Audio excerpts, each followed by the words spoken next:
안녕하세요. 주식만입니다. 금요일 시황입니다. 코스피가 0.99% 하락했고요. 코스닥은 1.65% 하락했습니다. 외국인 기관 동반 다 매도로 나왔고, 특히 코스피에서 기관 매도가 강했습니다. 6천억 정도 매도가 나왔고요. 외국인은 코스피에서 한 2천억, 코스닥에서 한 3천억 정도 매도했네요. 전반적으로 계속해서 안 좋은 시장이 연일되고 있습니다. 지금 시장에 나와 있는 악재를 한번 종합해 봤는데요. 일단은 인플레이션이 좀 6% 정도대로 이렇게 물가가 이렇게 많이 올라가면서 미국이 금리 인상을 하려고 하는 언급들이 나오고 있습니다. 특히나 이번에는 0.25가 아닌 0.5 정도는 올려야 된다는 시각이 더 커지고 있는데요. 거의 0.5 정도로 확정될 것 같은 예감이 들고 있습니다. 이미 월스트리트에서는 0.5 정도는 올려야 된다고 강력하게 얘기를 하고 있고요. 그래서 금요일 시장도 보면은 나스닥이 한 2%대 하락이 나왔죠.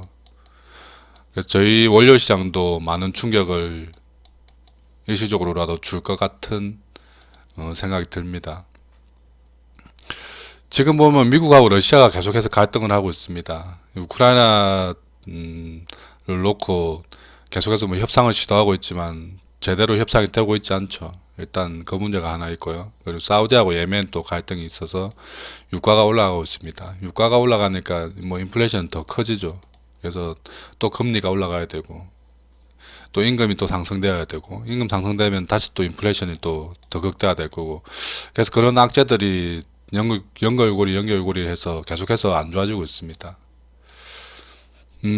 국내 악재로도 개별 기업 악재들이 지금 쏟아지고 있죠. 오스템 임플란트 횡령이고 HDC 현대산업개발은 건물 짓다가 무너졌죠.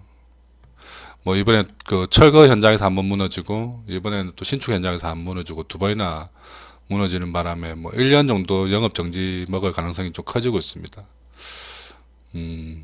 그 셀트리온도 분식회계 우려 속에 계속해서 빠지고 있고요. 매드팩트도 삼상 실패 때문에 또 이번에 최근에 많이 흔들렸고요. 신라젠도 상패가 거의 결정되는 걸로 보이죠. 그래서 이런 악재들이 굉장히 좀 많은 시장입니다. 근데 이렇게 악재가 몰려 있는 가운데 지수는 크게 빠졌다고 볼 수는 없습니다. 물론 고점 대비 지금 한 15% 정도 조정을 받았지만 실제적으로 크게 빠진 것 없이 서서히 이렇게 밀렸습니다. 이게 더 큰 문제라고 생각되는 게 단기간에 좀 이때 팬데믹 때처럼 이렇게 단기간에 이렇게 급하게 빠졌으면 이렇게 V자로 이렇게 급하게 올라올 가능성이라도 있는데 이렇게 서서히 물량이 이렇게 횡보하면서 이렇게 서서히 빠진 주가는 한 번에 이렇게 V자로 올라가는 경우가 거의 없습니다. 그리고 월요일날 또 빠지게 되면은 이제 2800 지지선도 무너지죠. 그러면은 그 다음 아래는 이제 2600 정도까지 밀리는 게 보통 수순이고요. 이래 밀렸다가 이렇게 V자로 올라오면 다행인데 이렇게 올라올 가능성보다는 한번 밀리면 여기서 또 이렇게 지지부진하게 6개월에서 한 1년 정도 갈 가능성이 매우 큽니다. 그래서 그런 부분을 감안했을 때 여전히 시장에 악재는 많이 남아있고 앞으로 하방 가능성이 더 커 보입니다. 상방보다는. 그렇다고 이렇게 팬데믹 때처럼 전 종목이 다 빠지는 경우보다는 마찬가지 올라가는 종목이 있고 빠지는 종목이 있지만 올라가는 종목이 좀 적고 빠진 종목이 더 많이 나오겠죠. 이렇게 위에가 작고 밑에가 큰 이런 장이 시작되겠죠. 지수는 계속해서 흘러내리고 일부 종목들은 상승하지만 대부분 종목들은 빠지는 이런 시장이 계속될 것입니다. 그래서 조금 더 예민하게 움직여야 되는 시장이고 그냥 무턱대고 장기 투자나 이런 투자가 제한되는 시장입니다. 지금 보면은 저희 나라 지수에 가장 큰 영향을 주는 게 필라델피아 반도체 지수가 좀 큰 영향을 줍니다. 아무래도 저희 나라는 반도체 기업들이 비중이 30%가 넘기 때문이죠. 그래서 필라델피아 반도체 지수가 최근에 이렇게 급락하면서 저희 나라도 이렇게 같이 하락하는 모양새입니다. 그리고 나스닥은 뭐 전형적인 성장주들이 많이 모여 있는 시장이죠. 그래서 나스닥이 크게 부러지고 있다. 나스닥이 이렇게 크게 부러지고 있습니다. 다른 뭐 다우나 S&P 500도 좀 무너지고 있지만 나스닥이 훨씬 더 크게 무너지고 있죠. 그래서 지금 특히 또 금요일 같은 경우는 넷플릭스가 한 20% 이상 하락하면서 더 크게 밀어내렸습니다. 하방으로. 물론 넷플릭스 실적이 깨졌다보다는 신규 가입자 수가 많이 예상치보다 많이 하회하면서 앞으로 성장성이 둔화될 것이라는 뉴스와 함께 크게 밀렸습니다. 저는 넷플릭스 그렇게 크게 뭐 위험해 보이지는 않은 자리로 보입니다. 앞으로 이렇게 뭐 성장성이야 둔화될 게 거의 뭐 뻔하죠. 이렇게 OTT 업체들이 많이 늘어나고 넷플릭스가 가지고 있던 지위가 조금 약해질 것이라는 것은 모두가 다 예상했을 겁니다. 넷플릭스를 향해 들어오는 공격 세력들이 많이 있죠. 디즈니 플러스도 있고, 뭐 아마존 TV도 있고, 애플 TV도 있고, 저희 나라 국내에서도 보면은 뭐 웨이브나 뭐 옥수수나 그리고 카카오 TV 뭐 이런 국내 토종 업체들도 많이 성장을 하고 있기 때문에 넷플릭스가 예전만큼 그렇게 큰 성장은 이루지 못할 것이라는 것은 대부분 사람들이 다 알고 있었을 겁니다. 그래서 어쨌든 넷플릭스 때문에 시장이 더 크게 밀렸다고 보시면 되고요. 저희 나라도 월요일 날 이제 장을 시작하게 되면은 좀 큰 폭으로 갭 하락을 시작하지 않을까. 아침에 장 시작할 때 마이너스 한 1% 정도 이상으로 이렇게 빠져서 시작할 가능성이 큽니다. 그러면은 늘 그랬듯이 이게 바로 빠지진 않습니다. 이게 장중으로 보면은 뭐 마이너스 한 1%를 시작하면은 장중에라도 이렇게 반등을 주다가 다시 내려가겠죠. 이게 거의 패턴이라고 보시면 됩니다.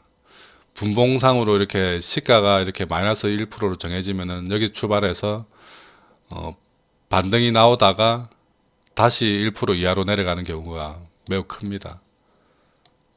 그리고 이렇게 다시 뭐 마이너스 한 2% 정도 갔다가 다시 여기서 뭐 중국 시장이나 아시아 시장 전체 보고 나스닥 선물 시장을 보면서 다시 또 위로 올리든지 아니면 더 밀어내리든지 이렇게 결정됩니다.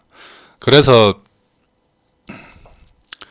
만약에 손절을 해야 될 종목이 있으면은 시초에 파는 것보다는 반등 줄 때 시초에서 이렇게 마이너스 한 0.5% 정도까지라도 이렇게 반등 줄 때 손절을 하는 게 좋은 타이밍이고요. 아니면 내가 뭐 굳이 손절을 하지 않은 종목이 있다면 그냥 기다리는 게 가장 좋습니다. 그냥 이게 뭐 단기적으로는 이렇게 크게 하방 악력이 있지만 결국 이렇게 서서히 지수가 이렇게 안정을 찾아서 밀리더라도 서서히 밀리게 되면은 좋은 종목을 골라놨다면은 지수가 서서히 밀릴 때는 오히려 종목은 반등하게 됩니다. 그래서 좋은 종목이라면은 뭐 기다리는 게 더 좋아 보인다. 그리고 지금 시장에 있는 이런 뭐 악재들이 영원히 갈 악재는 아닙니다. 금리 인상도 보면은 과거 기준으로 보면은 금리 인상 시기에 주가가 빠졌던 적은 한 번도 없습니다. 저희 나라는 뭐 한 번 정도 있지만 대부분 시장은 금리 인상 시기에 주가도 같이 올라간다. 그러니까 금리 인상을 한다고 얘기가 나올 때가 오히려 약한 시장이 이렇게 약하고 금리 인상을 시작하면 다시 주가는 올라가게 되어 있습니다. 근데 금리 인상을 한다는 것은 시장이 좋다는 의미가 또 반증되는 겁니다. 시장이 경기가 살아나지 않았는데 금리 인상을 못 하죠. 금리 인상을 해서 시장에 있는 자금을 이렇게 빨아들여 버리게 되면은 시장이 위축되고 그러면은 공황이 발생하기 때문에 금리 인상을 한다는 것은 시장의 유동성을 축소시키고 시장이 그만큼 화랑이고 뭐 과잉 유동성이라고 볼 수 있는 시장이기 때문에 금리 인상을 하는 겁니다. 그 말은 기업들이 무난하게 실적을 낼 수 있는 시장이라고 또 반정이 되는 시점이죠. 금리 인상을 해도 기업이 뭐 부채나 이런 것들을 감당하고 생산해서 물건을 팔았을 때 기업이 성장할 수 있는 시장이기 때문에 금리 인상을 하는 겁니다. 뭐 연준이나 이런데 금리 인상을 결정한다는 것은 연준이 바보가 아니죠. 미국 시장이 부러질 것을 예상하면서 금리 인상을 하진 않죠. 금리 인상을 하더라도 시장은 우상향할 수 있다는 확신이 있기 때문에 금리 인상을 하는 겁니다. 물론 단기간에 이렇게 0.5핍 베이스 포인트 정도 이렇게 인상을 하면은 단기 출렁임은 있을 수 있습니다. 그래서 그 단기 출렁임을 견디고 나면은 시장은 다시 이렇게 서서히라도 우상향할 수 있기 때문에 좋은 종목을 골랐으면은 기다리는 게 좋고요. 나쁜 종목을 골랐다 이러면은 손절을 할 때 아침 시초가보다는 반등 시 매도가 답이라고 볼 수 있습니다. CU테크 정말 잘 가고 있습니다. 이런 종목은 굳이 손절을 안 해도 되는 종목이죠. 이게 상장 이후에 바닥을 계속해서 이렇게 다져왔던 종목입니다. 이렇게 만약에 시장에 큰 출렁임으로 빠진다고 해도 6,500원이겠죠. 6,500원대에서는 지지받을 가능성이 매우 큽니다. 그래서 굳이 이런 종목은 손절하는 것보다는 기다리는 게 좋다. 제가 이거 7,000원 평균 단가 7,000원 정도에 이렇게 맞춰서 기다리면 된다고 했죠. 이렇게 아직까지 뭐 평균 단가 위에서 이렇게 움직이고 있습니다. 그리고 주가가 이렇게 수렴을 하고 있죠. 이제는 이렇게 거래량 터지면서 올라갈 가능성이 좀 더 저는 크다고 생각합니다. 월요일날 뭐 아침에 이렇게 빠졌다가 시작할 수 있겠죠. 뭐 한 7,000원대까지. 그러면은 오히려 더 살 수 있는 기회가 아닌가 저는 그렇게 생각합니다. 모베이스 전자도 잘 움직이고 있습니다. 이렇게 박스권 돌파를 했고요. 이미 3일 동안. 그리고 돌파 이후에 지금 2200원대 위에서 이렇게 지지를 잘 받고 있는 모양입니다. 이 종목도 마찬가지 월요일 아침에 이렇게 다시 박스권 안으로 들어오면은 오히려 살 수 있는 기회가 아닌가. 2100원대가 내려오면은 저는 매수를 하고 싶은 생각이 드는 종목이라고 볼 수 있습니다. 그리고 반등하면은 좀 크게 반등할 때 물량을 줄이는 게 좋아 보입니다. 뭐 SL도 뭐 무난하네요. 박스 안에 지금 최하단까지 내려왔죠. 한 3일 동안 내려왔는데요. 이런 종목도 단기간에 만약에 갭으로 이렇게 크게 떨어진다 그러면은 땡큐 하면서 더 살 수 있는 종목이라고 생각됩니다. 동아기업도 마찬가지고요. 다시 원위치 했네요. 올라갔다가 다시 원위치 했는데 이런 종목도 더 살 수 있는 기회라고 생각하시는 게 더 좋아 보입니다. 후성은 조금 앞에 두 종목보다는 조금 불안한 부분이 그래도 위치 에너지가 좀 높기 때문입니다. 이거는 만약에 안 사셨으면 일단은 보류하는 게 좋고요. 사신 분이면은 아침에 보고 이렇게 반등 줄 때 일단은 털어보자. 이 종목은 조금 종목이 성장성이나 이런 게 좀 안 좋은 게 아니라 단기적으로 이렇게 올라온 위치가 좀 많이 높다는 겁니다. 그 1년 평균 선 대비 이격도가 크기 때문에 조금 변동성이 커질 가능성이 있어 보이는 종목으로 이런 종목은 반등할 때 차라리 매도를 하자.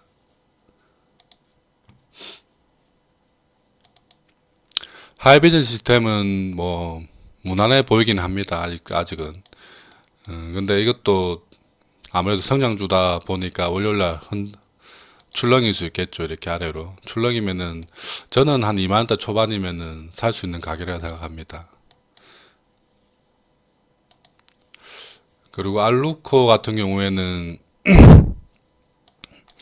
최근에 이게 많은 출렁임이 있기는 하지만 지금 뭐 4천원대 초반 요 정도 가격은 아직까지 그냥 견뎌볼 만한 가격대고요. 그리고 LG 에너지 솔루션이 27일 날 상장하기 때문에 그때까지는 좀 지켜보는 게 좋지 않을까. 한 수요일까지는 지켜보면서 수익이 낮다 이러면은 뭐 매도가 가능하겠지만 수익을 굳이 안 나고 지금 뭐 손실 부분이면은 기다리는 게 더 좋아 보입니다. 그러면 이렇게 계속해서 하락장에 있을 때 모아두면 좋아 보이는 종목들 몇 종목 가져왔습니다. 첫 번째가 코웨이라는 종목입니다. 코웨이는 대부분 다 아실 겁니다. 정수기, 뭐 가전제품 등을 렌탈 사업을 진행하고 있고요. 일단 이 종목을 가져온 첫 번째 이유는 주가 움직임이 너무 명확하게 잘 보인다는 겁니다. 이렇게 박스권에서 오르락내리락 하고 있는 모양입니다. 크게 보면은 저점은 계속해서 높여가고 있죠. 이렇게 지금도 저점 부분이라고 생각됩니다. 보면은 이 기업은 실적이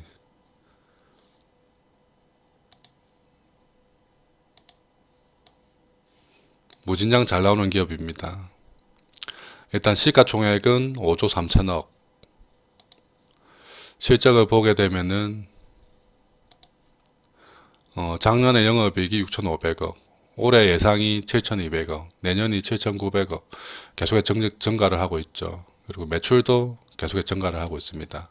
이게 해외 사업 부분이 잘 된다고 합니다. 최근에 동남아 쪽 이제 생활 수준이 올라오면서 예전에 저희 나라가 한참 정수기 이런 것 쪽에 많이 팔릴 때처럼 지금 동남아 쪽도 정수기 렌탈, 뭐 침대 렌탈 사업이 잘 된다고 합니다. 그런 부분이 오는 성장성을 이끌고 있다.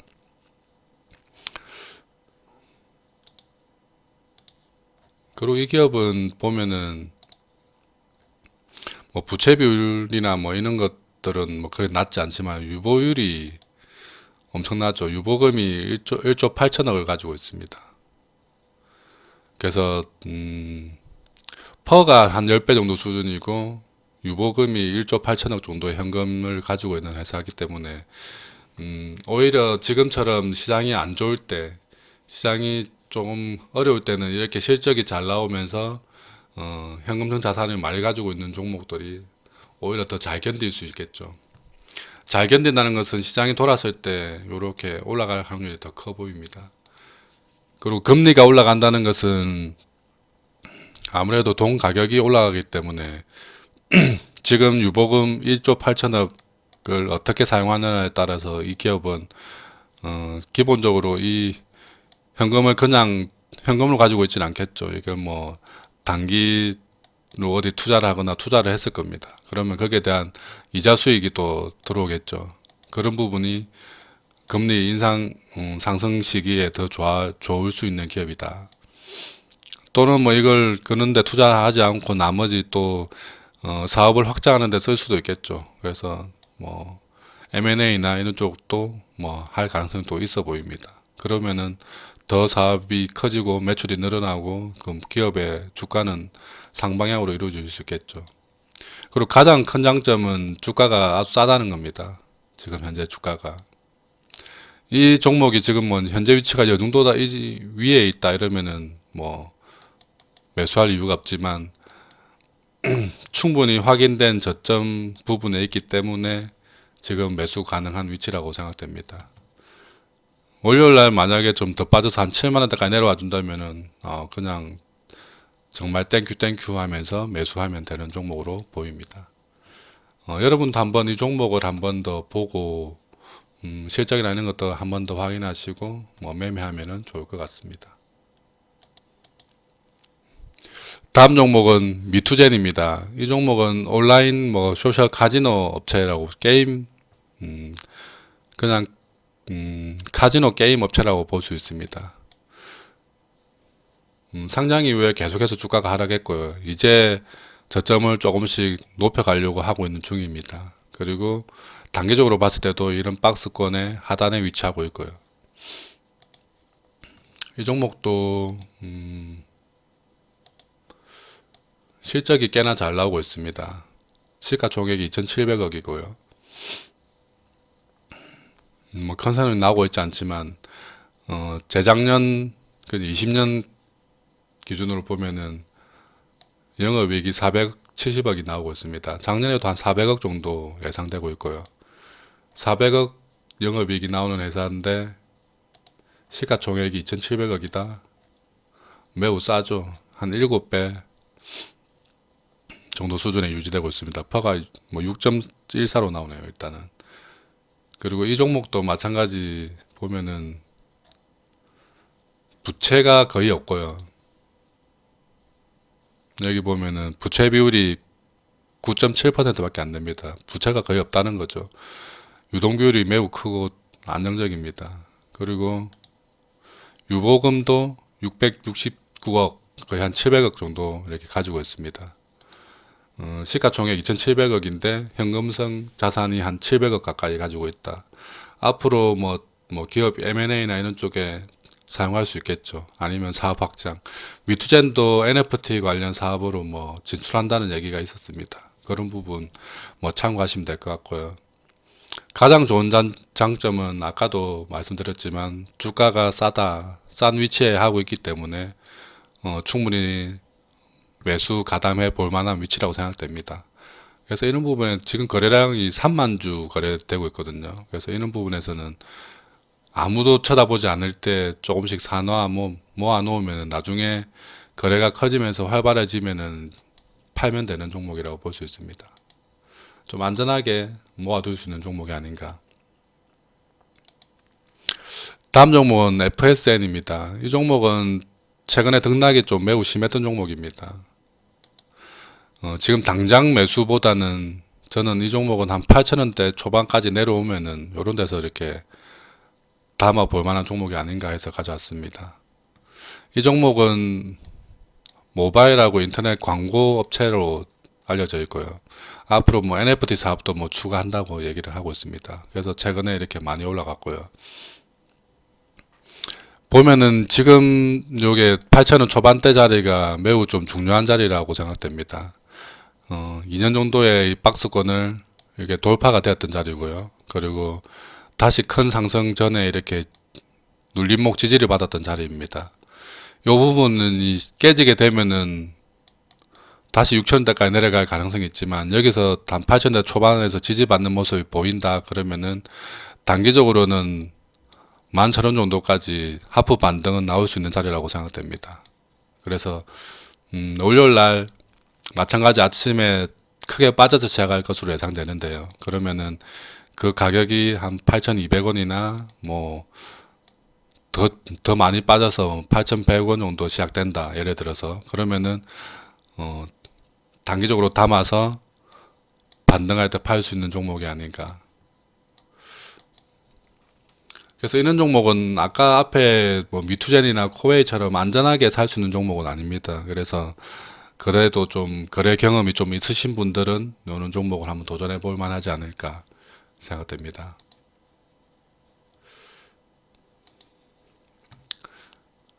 마지막 종목은 크래프톤입니다. 이 종목은 다들 아실 겁니다. 그 배틀그라운드를 만든 게임 회사고요. 상장 초기에 40만원에서 50만원대까지 이렇게 등락을 하던 주가가 최근에 이렇게 크게 부러졌죠. 이게 부러진 이유가 새로 신규로 론칭했던 게임이 기대 이상, 뭐 기대는 매출 5천억을 기대를 했는데요. 연간 매출 5천억. 지금 기준으로 봤을 때는 뭐 한 1,600억 정도 밖에 뭐 매출이 안 나온다고 합니다. 그래서 한 3분의 1로 줄었죠. 매출 그 예상치가. 그래서 그런 부분이 좀 실망을 안기면서 이렇게 크게 하락을 했습니다. 보면은 이 종목은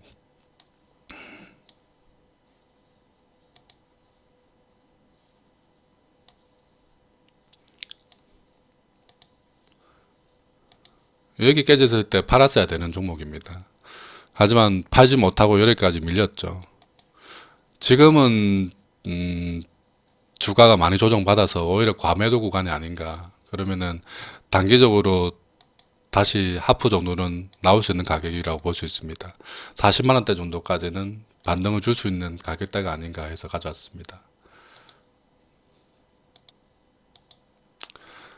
단기 과매도 구간을 잡을 때는 볼린저 밴드를 좀 많이 보는 편인데요. 이 종목을 보면은 이게 지금 상한선 라인이 지금 이미 꺾였죠. 이렇게 꺾여 내려가고 있죠. 보통은 이렇게 움직입니다. 그리고 반대편에 있는 하한선 라인이 아마 여기서 이제 꺾여서 이렇게 올라갈 가능성이 크죠. 여기 이렇게 움직이고 여기 이렇게 움직일 겁니다. 보통 이렇게 움직일 때 주가는 어떻게 움직이냐? 그러면은 이게 쭉 내려오고 이게 이렇게 올라갈 때 주가가 이렇게 같이 이렇게 반등합니다. 요렇게 요로 방향으로 반등할 가능성이 큽니다. 그럼 요 안에서 이렇게 움직이겠죠, 주가가. 그러면 단기적으로 일단은 뭐 40만 원대까지는 못 가더라도 한 37만 5천 원 정도까지는 이렇게 반등할 가능성이 좀 커 보이는 자리가 아닌가. 이 종목도 아마 월요일 날 더 떨어져서 시작할 겁니다. 그러면은 30만 원 딱 초반까지 오면은 오히려 더 매수를 좀 강하게 해도 되는 지점이 아닌가. 모든 주가가 뭐 회사가 망하지 않는 이상 이렇게까지 빠졌으면은 반등을 주고 빠지다가 다시 빠지겠죠. 그래서 이제 반등 구간에 와 있다. 그래서 크래프톤도 뭐 안전하게 살 종목은 아니지만 FSN하고 비슷한 기준으로 보시면 됩니다. 많이 빠졌기 때문에 단기적으로 반등을 노릴 수 있는 종목이 아닌가. 그리고 크래프톤 같은 경우에는 지금 계속해서 팔고 있던 외국인이 금요일 날 3만 주 정도 샀네요. 그래서 이런 부분도 조금 참고하면 될 것 같습니다. 그리고 크래프톤은 그거 외에도 지금 현금을 많이 가지고 있는 종목입니다. 유보금이 한 5조 정도 가지고 있습니다. 이 유보금 5조는 상장할 때 들어왔던 유동성이라고 볼 수 있습니다. 상장 효과로 이렇게 받았던 현금이 한 5조 정도 가지고 있고요. 이 5조를 가지고 뭐 게임 개발에도 사용하겠지만 앞으로 중소형 게임사들을 인수 합병하는 데 사용할 것으로 저는 예상하고 있습니다. 그런 부분이 부각된다고 하면은 앞으로 크게 올라갈 수 있겠지만 이게 아니더라도 뭐 이런 현금 5조가 아니더라도 단기적으로 반등할 위치에 와 있다라는 게 핵심입니다. 그런 부분 감안하시면은 뭐 도움이 되지 않을까 저는 생각합니다.